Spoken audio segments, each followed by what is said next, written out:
کتنے کمال کی بات ہے کہ دنیا کے 1.5 ارب مسلمان بات بات پر اللہ کا نام منہ سے نکالنے والے، سینکڑوں جگہ قرآن میں اللہ کا لفظ پڑھنے والے، زندگی میں ہزاروں بلکہ لاکھوں مرتبہ اللہ کا لفظ سننے والے، اس لفظ کے ٹھیک ٹھیک مطلب اور مفہوم سے ہی بے خبر ہیں۔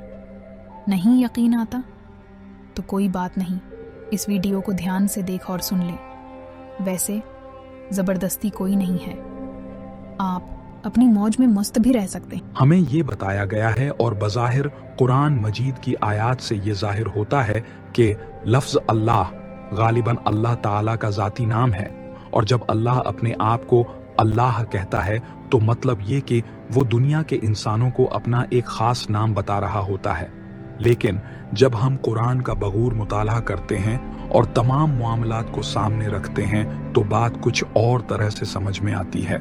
سب سے پہلے ہمیں یہ سمجھنا چاہیے کہ نام کیا ہے۔ اردو اور انگریزی میں جسے ہم نام یا نیم کہتے ہیں، دونوں ایک ہی مفہوم رکھتے ہیں۔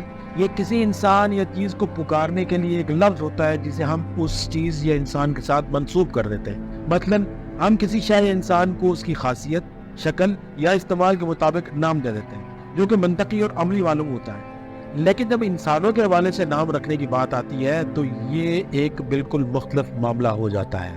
انسانی نام رکھنے کا رواج اس طرح ہے کہ جب کوئی بچہ پیدا ہوتا ہے تو اس کا ایک ہفتے کے اندر کوئی مناسب نام رکھ دیا جاتا ہے، لیکن اس وقت بچے کی شخصیت، کردار یا مستقبل کے معاملات کا علم نہیں ہوتا، چنانچہ وہ نام محض ایک لفظ بن کر رہ جاتا ہے جس سے بچے کو پکارا جاتا ہے۔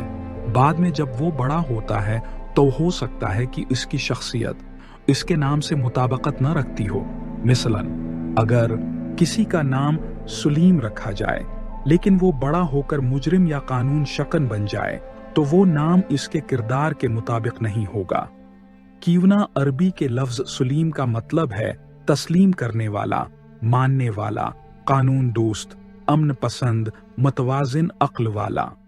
اللہ کے بارے میں ہم یہ نہیں کہہ سکتے کہ اس کا نام کسی اور نے رکھا ہے، کیونکہ یہ ممکن ہی نہیں ہے۔ اللہ کا نام محض ایک لفظ کے طور پر نہیں ہو سکتا جس کا کوئی مطلب نہ ہو یا جس کا تعلق اس کی شخصیت سے نہ ہو۔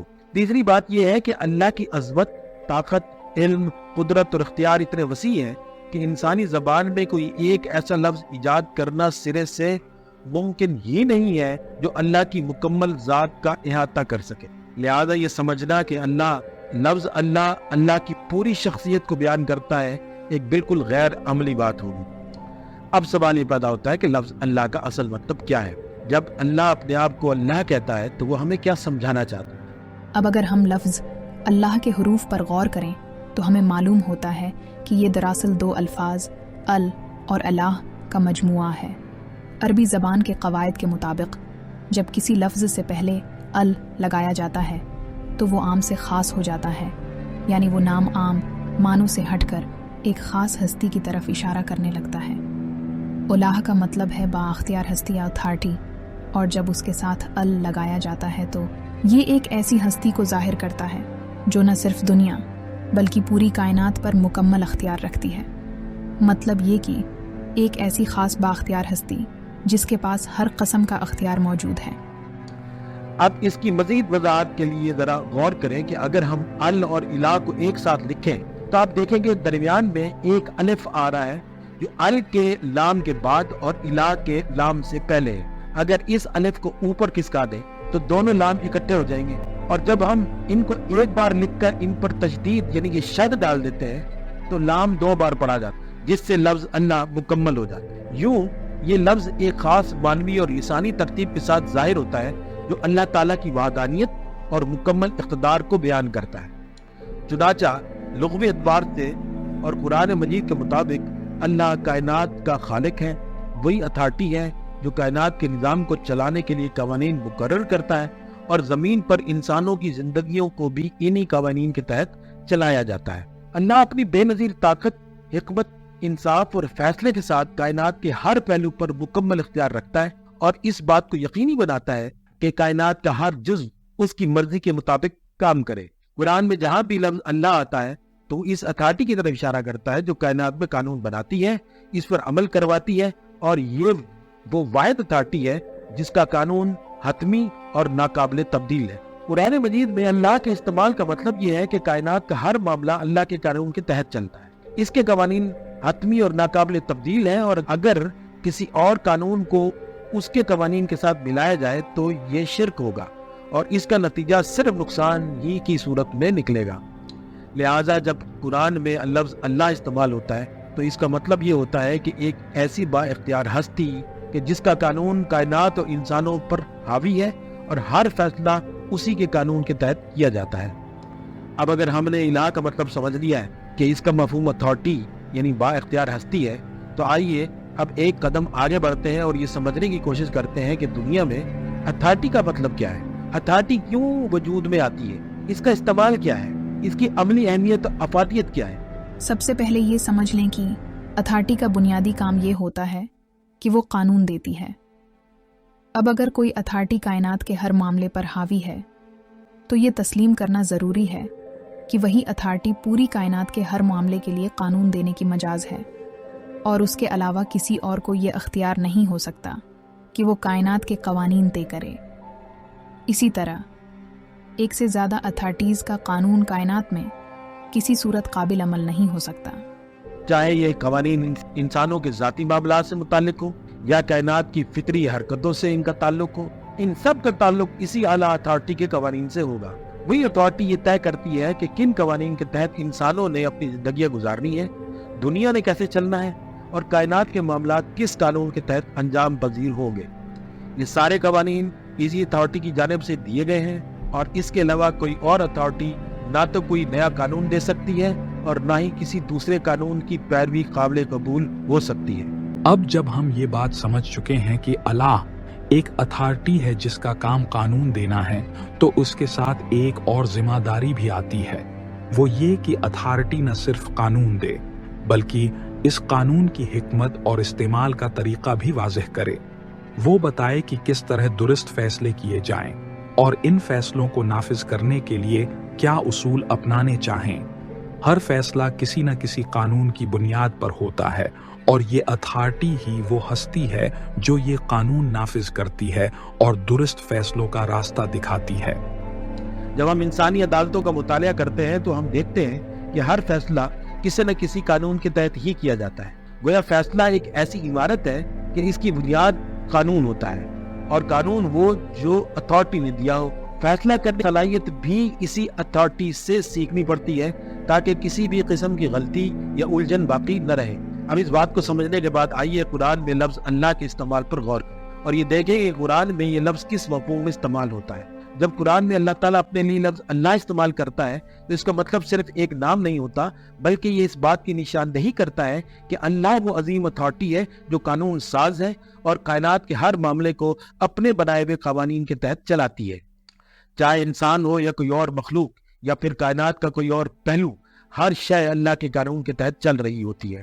جب قرآن میں کہا جاتا ہے کہ اللہ نے یہ کام کیا ہے تو مطلب یہ ہوتا ہے اللہ کے بنائے ہوئے قانون کے تحت وقوع پذیر ہوا ہے، اور یہ قانون پوری کائنات پر محیط ہے، اور اس کے تحت ہر معاملہ اللہ کے حکم سے انجام پاتا ہے. اگر کسی اور قانون کو اللہ کے قانون کے ساتھ ملانے کی کوشش کی جائے تو اس کا نتیجہ نقصان کے سوا کچھ نہیں ہو سکتا. جب قرآن میں سنت اللہ کہا جاتا ہے تو اس کا مطلب ہے کہ اللہ کا قانون.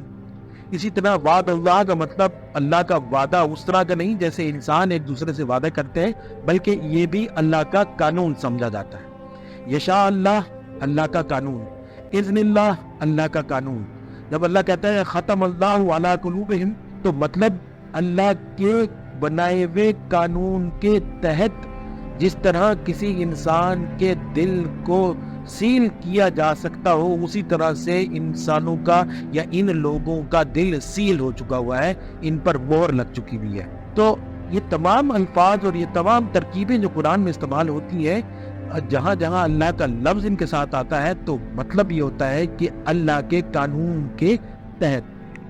چنانچہ ہر جگہ جہاں قرآن میں لفظ اللہ آئے گا تو وہ اس بات کی طرف اشارہ کرتا ہے کہ ایک عظیم با اختیار ہستی ہے، یعنی وہ اللہ ہے، وہ اتھارٹی ہے جس کا قانون ہر چیز پر حاوی ہے.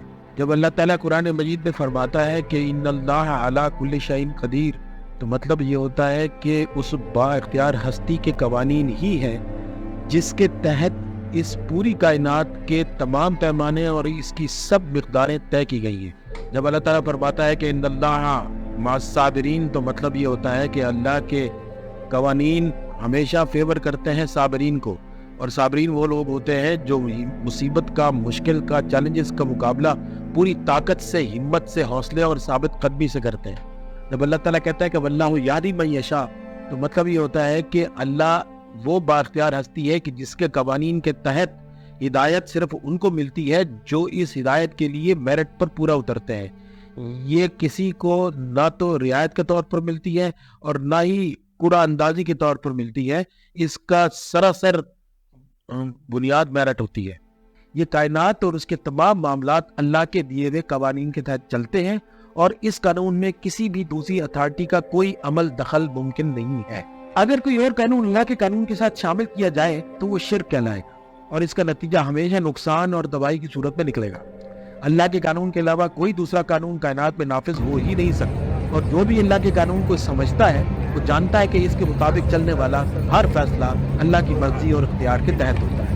یہی وجہ ہے کہ قرآن مجید میں لفظ اللہ بار بار استعمال ہوتا ہے، تاکہ انسان کو یاد دلایا جائے کہ ایک ہی اتھارٹی ہے جو کائنات کو چلا رہی ہے، اسی کے قوانین کے تحت تمام فیصلے اور نتائج نکلتے ہیں۔ جن لوگوں کو عربی زبان کی گہری سمجھ بوجھ حاصل ہے اور جو اس زبان کی باریکیوں اور الفاظ کی ترکیب سے واقف ہیں، وہ اچھی طرح جانتے ہیں کہ لفظ اللہ کا بنیادی مطلب کیا ہے۔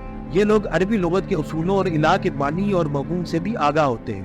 ان کے لیے یہ بات واضح ہوتی ہے کہ لفظ اللہ صرف ایک نام نہیں، بلکہ اس میں ایک گہری حقیقت اور مفہوم پوشیدہ ہے۔ قرآن مجید میں جب لفظ اللہ استعمال ہوتا ہے تو اس کا مقصد انسانوں کو یہ باور کرانا ہوتا ہے کہ اللہ ایک ایسی با اختیار ہستی ہے جس کا قانون تمام کائنات پر حکمرانی کرتا ہے۔ سارے فیصلے اللہ کے بنائے ہوئے قوانین کے تحت ہوتے ہیں، اور اس کائنات میں کسی اور کے قانون کی گنجائش نہیں ہے۔ جو بھی معاملہ اس دنیا میں پیش آتا ہے وہ اللہ کے قوانین کے مطابق ہوتا ہے، اور اگر کوئی دوسرا قانون اللہ کے قانون کے ساتھ شامل کرنے کی کوشش کی جائے تو ایسا کرنا سراسر تباہی اور نقصان کا باعث ہوگا۔ اس کا نتیجہ سوائے نقصان کے، سوائے تباہی کے، سوائے بربادی کے کوئی اور نکل ہی نہیں سکتا۔ یہی وجہ ہے کہ اللہ تعالیٰ نے بار بار قرآن مجید میں لفظ اللہ کا استعمال کیا، تاکہ انسانوں کے ذہن میں یہ حقیقت بیٹھ جائے کہ کائنات کی اصل حکمرانی اللہ کی ہے، اور اسی کے قوانین ہی حقیقی اور ناقابل تبدیل